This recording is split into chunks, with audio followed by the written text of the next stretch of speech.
Bismillahirrahmanirrahim. Assalamu alaikum. My name is Mohammad Akib Khan. You are watching my YouTube channel Park Education Academy. Students, इस lecture के अंदर हम discuss करने वाले हैं गैस के टॉपिक से रिलेटेड एक बहुत ही important topic, Charles law. Introduction की अगर हम बात करें, चलते हैं इसके आज के लेक्चर की तरफ। सबसे पहले है इंट्रोडक्शन।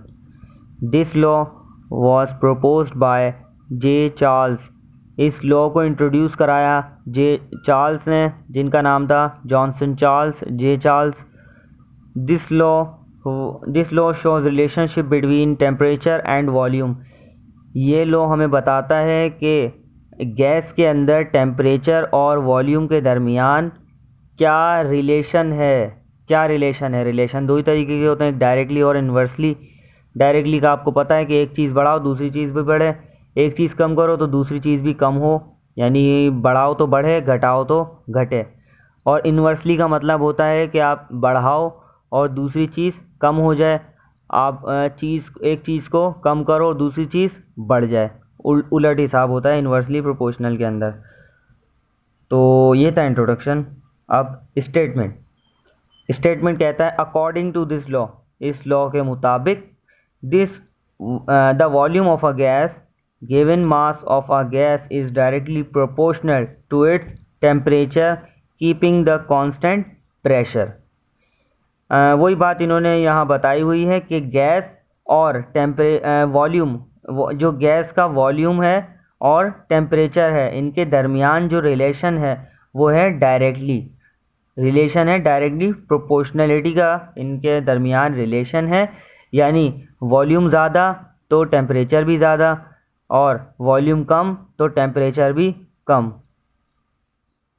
इसकी मिसाल आसानी से अगर आप इस तरह भी लें कि जब आप नींद आ रही हो और जब आप जमाई लेते हैं, मुंह पूरा खोलकर अपनी सांस को बाहर निकालते हैं, मुंह पूरा खोलेंगे फिर सांस को बाहर निकालेंगे, तो आपको आपकी जो टेम्परेचर होगा, आपके मुंह से निकलने वाली हवा जो होगी वो होगी गर्म हवा। और जब आप अपने मुंह का एरिया कम करते हैं, जैसे चोंच बनाकर फूंक मारते हैं, जो आप चाय पीते हुए फूंके मार रहे होते हैं या उंगली पे फूंक मारें, फूंक मारते हुए जो हवा निकलती है वो होती है ठंडी हवा, क्योंकि आप उसमें वॉल्यूम को कम कर देते हैं। और इसी प्रिंसिपल पर काम करता है आपका एसी, जो कि सिस्टम में मौजूद, उसका सिस्टम छोटा होता है, वो सराउंडिंग में मौजूद सारे एयर्स को खींच लेता है और फिर उसका वॉल्यूम कम करके उसे जब वो बाहर निकालता है तो वो ठंडी हवा देता है। अब आपका एसी यही काम कर रहा होता है, इसी प्रिंसिपल पे वर्क करता है। एक्सप्लेनेशन की अगर मैं बात करूं तो मैंने अभी आपको बताया ना कि V डायरेक्टली प्रोपोर्शनल है, ठीक है। और मैं अगर प्रोपोर्शनलिटी का साइन अगर ख़त्म करता हूँ तो इक्वालिटी का साइन लगेगा, इक्वल टू का। तो V is equal to K into T, K और T का प्रोडक्ट। K जो है हमारे पास कांस्टेंट है, और अगर मैं इसे फ्री कर लूँ, K को एक तरफ कर लूँ, तो K बराबर आ जाएगा V अपॉन T के। और here K is the constant of proportionality, K is equal to 1। K जो है वो कांस्टेंट है प्रोपोर्शनलिटी का, जिसकी वैल्यू होती है जो बराबर होता है 1 के। The above equation V upon T is equal to K shows that the ratio of volume and temperature of a gas always remains constant।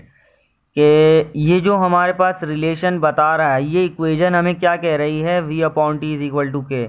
ये इक्वेशन हमें बता रही है V और T यानी वॉल्यूम एंड टेम्परेचर के दरमियान जो रेशो होता है वो कांस्टेंट रहता है, कभी चेंज नहीं होता, हमेशा सेम ही रहेगा। डेरिवेशन, अगर बात करें इसकी डेरिवेशन की, तो इसकी दो स्टेट होती हैं, एक होती है एक इनिशियल स्टेट और एक होती है फाइनल स्टेट। दो कंडीशन हम यहाँ दो कंडीशन पर स्टडी करेंगे। सबसे पहले V1 upon T1 is equal to K, ये इनिशियल स्टेट है। फाइनल स्टेट है V2/T2 इज इक्वल टू के। अब आप करा लें इन दोनों इक्वेशन को कंपेयर।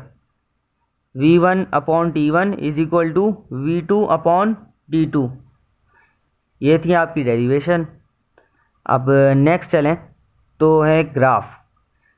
आपको पता होगा कि इसके दरमियान जो रिलेशन है वो है डायरेक्टली प्रोपोर्शनल। तो आपको जब भी पता चल गया होगा कि इसका जो ग्राफ बनेगा वो बनेगा स्ट्रेट लाइन।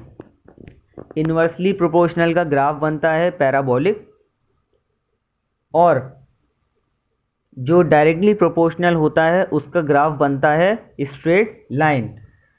इसमें क्या कहा कि the graph between T and V is straight line which shows that both quantities are directly proportional to each other. वही चीज़ जो मैंने आपको बताई है वही यहाँ पे बताई गई है कि स्ट्रेट लाइन, और ये बता रहा है कि इन दोनों के दरमियान V और T के दरमियान जो है रिलेशनशिप है वो है डायरेक्टली प्रोपोर्शनल का।